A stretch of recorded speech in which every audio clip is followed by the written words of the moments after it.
Yun na nga guys, sa araw na ito, magluluto tayo ng munggo na ginatahan. Kasama na po ang piniritong tilapia para hindi siya malangsa. Ayan ang kanyang mga ingredient at sibuyas, kamatis at bawang, at samahan natin ng sili para medyo manghang siya, at igigisa natin at hindi ko na siya inintay na maging brown, at isinama ko na rin ang sibuyas para medyo mga siya ng bonggang-bongga para masarap po ang ating luto mga kabayan.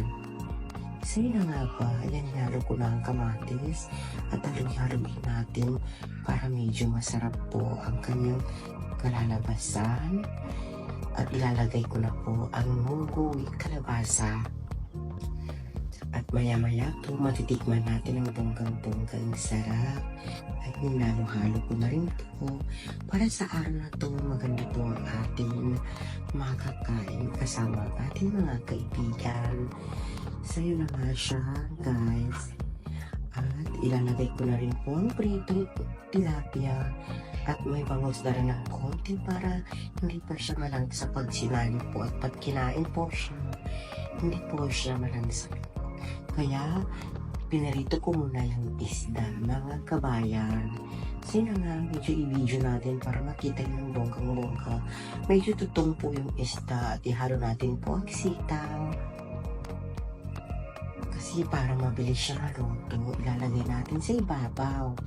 So yun na nga guys, kasama na rin po ang talong. Kung gusto niyo po ng masarap na luto, maghaluin na natin po ang lahat ng gulay na gusto niyo. Pero sa mga sakit siya, huwag masyado. At ibinubos ko na rin ang gata na napakasarap sa aking pakiramdam. Siya sarap po magustuhan ng aking kasama. At medyo haluin ko siya kasi maliit lang po yung ating kawali. Kasi dito po sa Saudi Arabia, Jeddah, medyo maliit yung nabili namin kasi wala talaga kaming pera, mahirap lang kasi kami. So yun ang nga ba, ayan po, at akin na po ang hinalo-halo para medyo po mahalo yung mga naman, pati na rin ang kanyang ingredient. At maya-maya po ay matitikman na ang kabugerang sarap ng aking lutong munggo ginatahan kasama ang tilapia. At yan, ilagay ko na po yan. Masarap na magic. Masarap. At kasama na rin po ang sili para manghang siya. At isinama ko na rin po ang pechay.